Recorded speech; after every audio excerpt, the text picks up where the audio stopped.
A ray of knowledge by CSK YouTube channel आप लोगों को एक नए अंदाज से स्वागत करता है। दोस्तों, आइए हमारे इस यूट्यूब के द्वारा चलाए गए BPSC, UPSC और SI को लेकर इम्पोर्टेंट क्वेश्चंस के जो सीरीज हैं उससे जुड़ें और अपना तैयारी में चार चांद लगा लें। तो दोस्तों, देर न करते हुए हम आगे की ओर बढ़ते हैं। इससे पहले आप हमारे इस YouTube चैनल को सब्सक्राइब कर लें, साथ ही साथ बेल आइकन को दबा लें, जिससे हमारे नए अपडेट्स आप तक बहुत जल्दी पहुंच सके। और दोस्तों, आज हम इस क्वेश्चन की ये जो सेट है इसके माध्यम से क्वेश्चंस को कुछ इस तरह डिस्क्राइब करेंगे जिससे आप लोगों को समझ में आएगा ही साथ मैप के माध्यम से भी समझा जाएगा। और उसके बाद जहां मैप की ज़रूरत न हो तो वहां डायग्राम के थ्रू समझाया जाएगा। तो दोस्तों, आगे चलते हैं और हम देखते हैं कि पहला नंबर क्वेश्चन है, लोहे में जंग लगना क्या है। लोहे में जो जंग लगता है वो क्या है। तो इसके बारे में पहला है कि भौतिक परिवर्तन है, विद्युत रसायन परिवर्तन है, उपयुक्त में से कोई नहीं है। तो दोस्तों, आप लोगों को बता दें कि लोहे में जो जंग लगता है वह एक तरह से रासायनिक परिवर्तन है, तो इनमें से उपयुक्त में से कोई नहीं होगा। अब देखिए दोस्तों, परिवर्तन दो प्रकार के होते हैं, रासायनिक परिवर्तन और भौतिक परिवर्तन। भौतिक परिवर्तन वैसा परिवर्तन होता है जो वह पुनः अपनी पूर्वावस्था में वापस आ सकता है अगर रिवर्स प्रोसेस किया जाए। जैसे हम पानी को 0 डिग्री तक ठंडा करते हैं, उसके बाद वो बर्फ़ में जमने लगता है, लेकिन बर्फ़ को अगर 0 डिग्री से ऊपर ले जाएं तो फिर वो पानी के रूप में आ जाएगा। तो पानी का जमना यह क्या हो गया, भौतिक परिवर्तन हो गया। और कोई भी रिएक्शन जो है वो रासायनिक परिवर्तन होता है। तो दोस्तों, नेक्स्ट क्वेश्चन की ओर बढ़ते हैं और देखते हैं 2 नंबर का क्वेश्चन कर रहा है कि निम्न विकिरण प्रकारों में से किसमें सर्वाधिक ऊर्जा होती है। तो इसको देखने से पहले हम इस डायग्राम को सबसे पहले देख लेते हैं और समझते हैं कि कोई भी जो है वेवलेंथ, आप समझ सकते हैं दोस्तों कि कोई भी जो है, मानिए कि अगर साइज छोटा रहेगा तो क्या होगा, वो ज़्यादा खतरनाक होगा। जैसे हम फोर्स में या फिर पावर में पढ़ते हैं कि फोर्स जो है, पावर जो है फोर्स पर यूनिट एरिया होता है। मतलब जो जितना छोटा साइज का रहेगा उसका भेदन क्षमता उतना ही ज़्यादा होगा। और यहाँ देखिए दोस्तों, सबसे पहले अगर वेवलेंथ की बात करते हैं, वेवलेंथ एक तरह से हो गया, उसका साइज बताता है। वेवलेंथ की बात करते हैं तो गामा रे की जो वेवलेंथ है वो 10⁻⁻9 से 10⁻⁻11 के बीच में है। 10⁻⁻11 से 10⁻⁻9 के बीच में। कहने का मतलब इन सब रे में जितना भी रे है, एक्स रे, UV रे, विजिबल रे, IR, इन सब रे के बीच में क्या है कि सबसे छोटा वेवलेंथ गामा रे का है। और यह वेवलेंथ सबसे छोटा होने के कारण इसका भेदन क्षमता सबसे अधिक होता है। और जब भेदन क्षमता अधिक होगा तो उससे आप थोड़ा सा आइडिया लगा सकते हैं, उसका एनर्जी भी अधिक होता है। जिसका ऊर्जा अधिक होगा उसका भेदन क्षमता अधिक होगा, लेकिन उसका वेवलेंथ कम होगा। तो दोस्तों, इस डायग्राम को याद रख लीजिएगा। गामा के बाद आता है एक्स रे, एक्स रे के बाद अल्ट्रा वायलेट, अल्ट्रा वायलेट के बाद विजिबल आता है, विजिबल के बाद इंफ्रारेड आता है, माइक्रोवेव आता है, फिर रेडियो वेव आता है।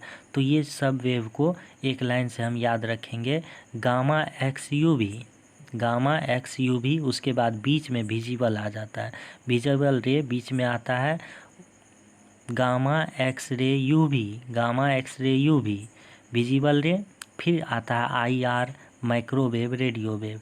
रेडियो वेव सबसे लास्ट में आता है, रेडियो वेव से पहले माइक्रोवेव। देखिए दोस्तों, जो बड़ा बड़ा अजीब नाम है, माइक्रोवेव, रेडियो वेव, वो तो बाद में आ जाता है। गामा रे और एक्स रे सबसे पहले आता है। तो इन डायग्राम को आप याद रखें और हम आगे की ओर बढ़ते हैं और देखते हैं कि निम्न विकिरणों के प्रकार में से किसमें सर्वाधिक ऊर्जा होती है। एनर्जी के बारे में बात कर रहा है, जिसका वेवलेंथ सबसे कम होगा उसका एनर्जी भी सबसे ज़्यादा होगा, या फिर उसका भेदन क्षमता भी ज़्यादा होगा। तो हम इनमें देख लेते हैं, गामा रे, एक्स रे। यहाँ देखिए दोस्तों, दृश्य किरणें को देखते हैं, मतलब विजिबल रे, विजिबल रे यहाँ आ जाता है। इससे पहले एक्स रे भी है, इंफ्रारेड, अल्ट्रा वायलेट रे। ये जो है एक्स रे, इसमें सर्वाधिक, ये जो है इसका ऊर्जा सबसे ज़्यादा होगा एक्स रे का। अब आगे की ओर बात करते हैं दोस्तों, हम तीसरा नंबर क्वेश्चन की ओर बढ़ते हैं। तरंग की प्रबलता किसके अनुपात में होती है? तरंग की प्रबलता के बारे में पूछ रहा है कि किसके अनुपात में होती है। आई जो है ये इंटेंसिटी कोई भी तरंग का किसके अनुपात में होती है? यह जो है आयाम के वर्ग के बराबर, मतलब आयाम का वर्ग कोई भी एम्पलीट्यूड जो है एम्पलीट्यूड के वर्ग के बराबर होता है। अगर हम एम्पलीट्यूड को बढ़ाते हैं तो उसका तीव्रता भी बढ़ता है। अब देखिए दोस्तों, स्वर्णिम चतुर्भुज परियोजना किसके द्वारा शुरू की गई थी? जब स्वर्णिम चतुर्भुज परियोजना की बात करते हैं तो दोस्तों इस मैप के थ्रू आप देख लीजिए और यहाँ से समझने का प्रयास कीजिए कि स्वर्णिम चतुर्भुज योजना जो है, यह स्वर्णिम चतुर्भुज योजना के बारे में जब हम बात करते हैं तो यहाँ देखते हैं क्या कि यह आगरा, मुंबई, चेन्नई और कोलकाता, सॉरी आगरा नहीं, ये दिल्ली होगा, दिल्ली, मुंबई, चेन्नई और कोलकाता, दिल्ली, मुंबई, चेन्नई और कोलकाता को मिलाने वाली ये जो है आपको राजमार्ग है, और इन्हीं सब राजमार्ग को जोड़ करके स्वर्णिम चतुर्भुज योजना का एक प्रस्ताव, मतलब कहने का मतलब योजना लाया गया था अटल बिहारी वाजपेयी सरकार के द्वारा। इसमें आप लोग दोस्त देख सकते हैं दिल्ली से मुंबई तक का दूरी जो है 1419 किलोमीटर। ये सब दूरी को आप याद रखिएगा और ओवरऑल सब को जोड़ करके अगर पूछ दे कि स्वर्णिम चतुर्भुज के अंतर्गत जो बनाया जा रहा है राजमार्ग उसकी लंबाई क्या है, तो इसके बारे में आप ये बता दें जोड़ करके। बाकी जो है अगर सेपरेट पूछ दे कि दिल्ली से कोलकाता तक का दूरी, तो ये सब आप याद रख सकते हैं। और हम आगे की ओर बढ़ते हैं, देखते हैं 5वां नंबर, जलवाष्प में भंडारित ऊष्मा जो है यह कौन सी ऊष्मा है? जलवाष्प में जो भंडारित ऊष्मा होती है वह कौन सी ऊष्मा होती है?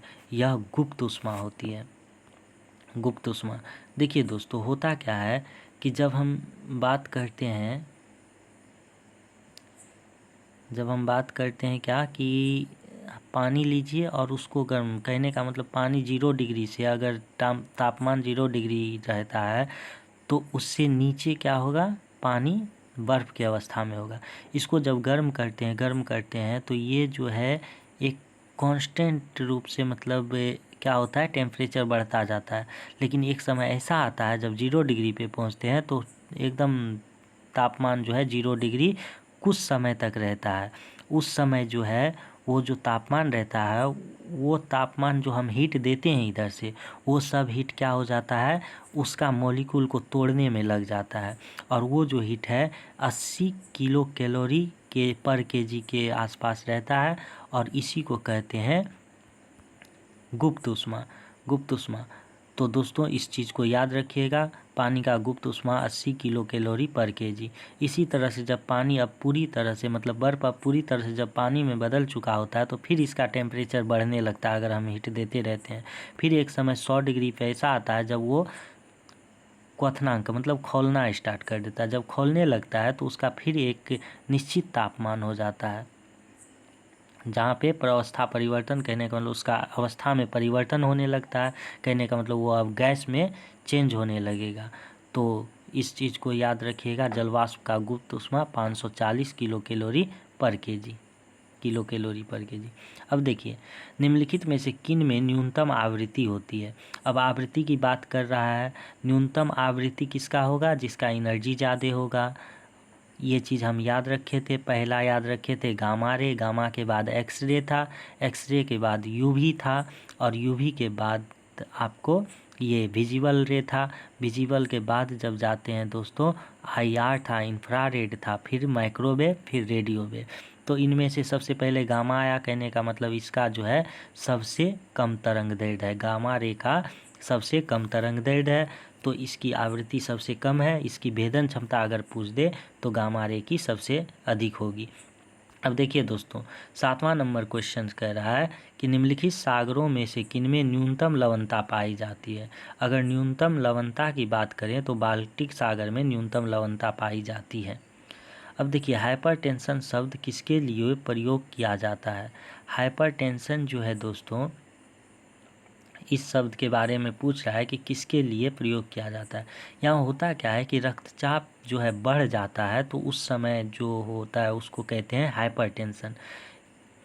रक्तचाप के बढ़ने यानी कि डी नंबर रक्तचाप बढ़ने के लिए हम प्रयोग करते हैं हाइपरटेंशन शब्द का।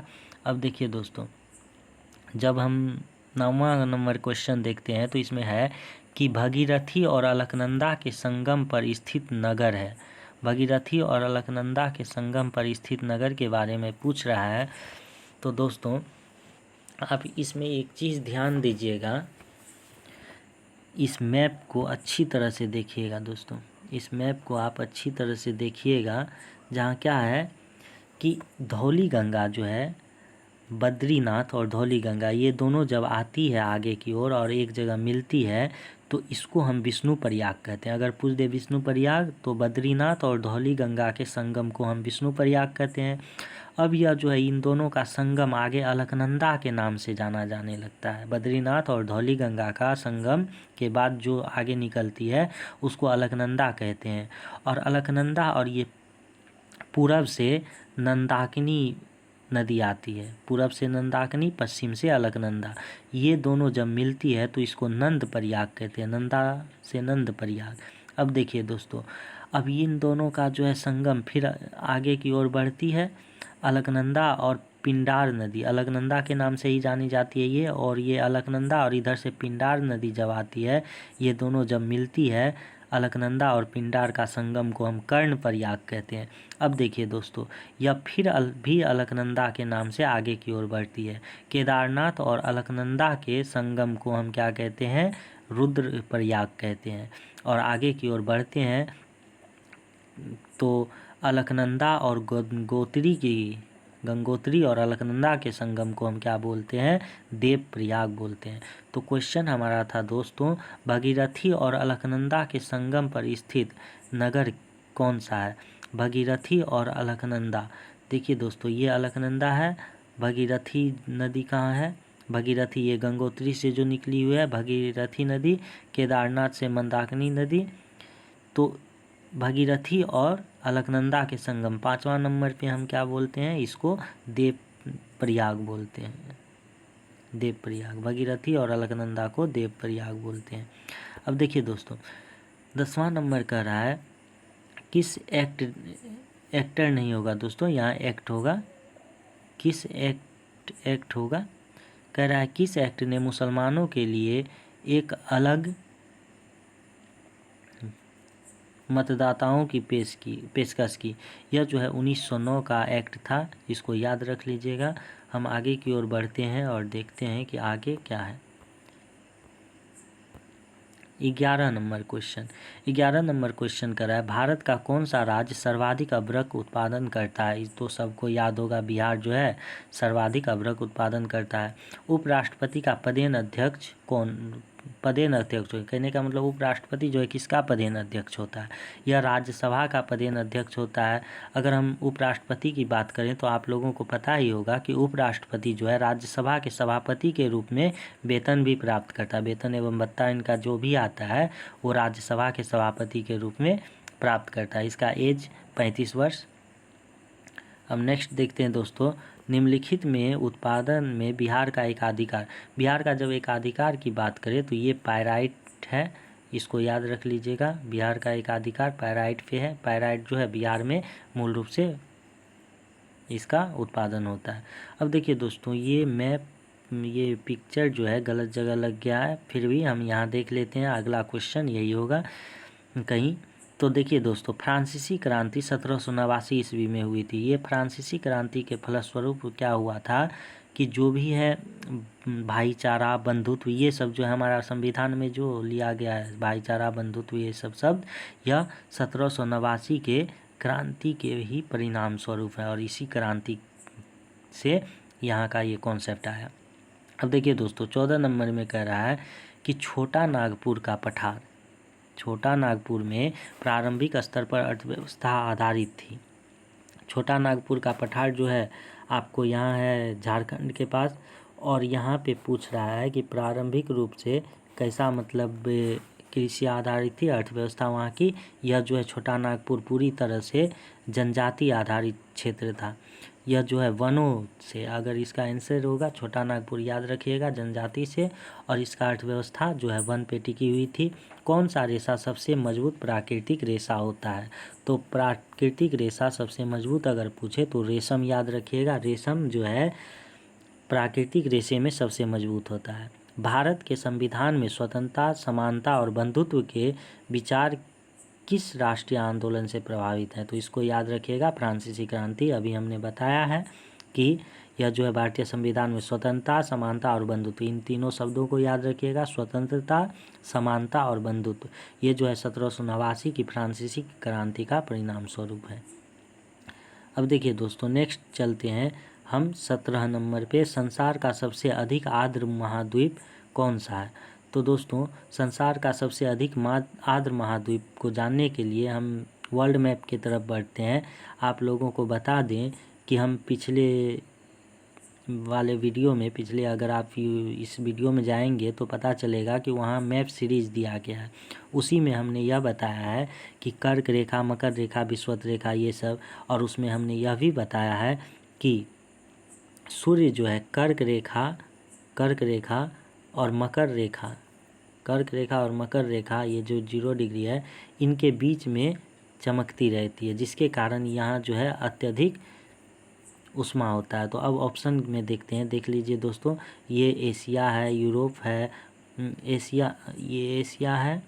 हम अगर लाइन बाय लाइन चलते हैं तो सबसे बड़ा एशिया, फिर अफ्रीका है, उत्तरी अमेरिका, दक्षिणी अमेरिका, अंटार्कटिका, यूरोप और ओसेनिया, जिसको ऑस्ट्रेलिया भी है। अब देखिए दोस्तों, हम क्वेश्चन की ओर बढ़ते हैं। यहाँ क्या है? एशिया है, यूरोप है, दक्षिणी अमेरिका है, उत्तर अमेरिका है। तो दोस्तों, यहाँ पे अगर इस ऑप्शन से मारे तो हमारा दक्षिणी अमेरिका होगा। इसको कर लीजिए पिक, ये दक्षिणी अमेरिका होगा, दक्षिणी अमेरिका इसका आंसर होगा, और इसका है दक्षिणी अमेरिका। अब देखिए दोस्तों, इसमें आप एक चीज़ और ध्यान रखिएगा कि ऑप्शन में अक्सर ये दक्षिणी अफ्रीका रहता है। हो सकता है इसको लिखने में गलत हो गया हो, अमेरिका नहीं रहता है, दक्षिणी अमेरिका नहीं रहता, अक्सर दक्षिणी अफ्रीका दिया हुआ रहता है। तो हमें दक्षिणी अफ्रीका मारना है, क्योंकि अफ्रीका जो है वो पूरी तरह से तीनों रेखाओं को टच करती है। कहने का मतलब कर्क रेखा, मकर रेखा और विषुवत रेखा जो अफ्रीका से होके गुजरती है। अब देखिए दोस्तों, नेक्स्ट चलते हैं। संविधान के अनुसार मंत्री किसकी इच्छा रहने तक पद संभालेंगे? संविधान के अनुसार कोई भी जो मंत्री है, मुख्यमंत्री जो होता है, वो किसकी इच्छा के अनुसार जो है पद को संभालता है? तो इसको ध्यान रखिएगा दोस्तों। यह जो आप लोगों को पता ही होना चाहिए कि राष्ट्रपति जो हैं वो सर्वोपरि होते हैं भारत के। जैसे कभी सुनते होंगे कि राष्ट्रपति शासन लागू हो गया, तो उस स्थिति में आप लोगों को पता ही होगा कि राष्ट्रपति शासन में जो वहाँ के सरकार हैं, मंत्रिमंडल है, उसको रद्द कर दिया जाता है। तो कहने का मतलब संविधान के अनुसार किसकी इच्छा रहने तक, मतलब राष्ट्रपति की इच्छा रहने तक जो है मंत्री जो है अपना पद संभालती है। अगर राष्ट्रपति चाहे तो उसे हटा सकते हैं। तो देखिए दोस्तों, नेक्स्ट चलते हैं। पोटेशियम परमैंगनेट का प्रयोग पेयजल के शुद्धिकरण के रूप में होता है। पोटेशियम परमैंगनेट की बात करते हैं, और इसी के बारे में पूछा गया है कि यह जो है पानी की शुद्धिकरण के लिए इसका यूज होता है। क्यों होता है इसके बारे में जानते हैं, और हम देखते हैं कि ये जो है एक ऑक्सीडाइजिंग एजेंट है। ऑक्सीडाइजिंग एजेंट होने के कारण पोटेशियम परमैंगनेट को जो है पीने वाला जो पानी होता है उसका शुद्धिकरण के लिए यूज किया जाता है। नेक्स्ट क्वेश्चन देखते हैं 20 नंबर का। निम्नलिखित में से कौन सी तरंगों को ध्रुवित नहीं किया जाता है? मतलब पोलराइजेशन कह रहा है, पोलराइजेशन किसका नहीं किया जा सकता है उसके बारे में बता रहा है। तो दोस्तों, इसमें जब हम देखते हैं तो प्राश्रव्य तरंग एक ऐसा तरंग है जिसका पोलराइजेशन नहीं होता है। प्राश्रव्य तरंग को याद रखिएगा, इसका पोलराइजेशन नहीं होता है। मतलब अगर कोई भी, कहने का मतलब लाइट से संबंधित हो, आप ध्यान दीजिएगा दोस्तों, लाइट से संबंधित हो, उस तरंग का क्या होगा, पोलराइजेशन हो जाता है। जैसे प्रकाश से निकलाता है रेडियो, परावैंगनी, अवरक्त, ये सब किरणों का क्या होगा, पोलराइजेशन हो जाएगा, लेकिन पराश्रव्य तरंग जो है इसका नहीं होगा। ये डिपेंड करता है कि तरंग किस प्रकार अनुदैर्ध्य है या अनुप्रस्थ है। तो इस चीज़ को याद रखिएगा। ध्वनि तरंग जो है, इससे रिलेटेड जो भी तरंग होंगे उसका ध्रुवीकरण कभी नहीं होगा। थैंक यू दोस्तों। हमारा सेट यहाँ ख़त्म होता है। आप हमारे इस यूट्यूब चैनल को सब्सक्राइब कर लें और बेल आइकन को दबा दें, ताकि नेक्स्ट वीडियो जब भी हम डालेंगे वो आप तक पहुँच जाए। थैंक यू, धन्यवाद।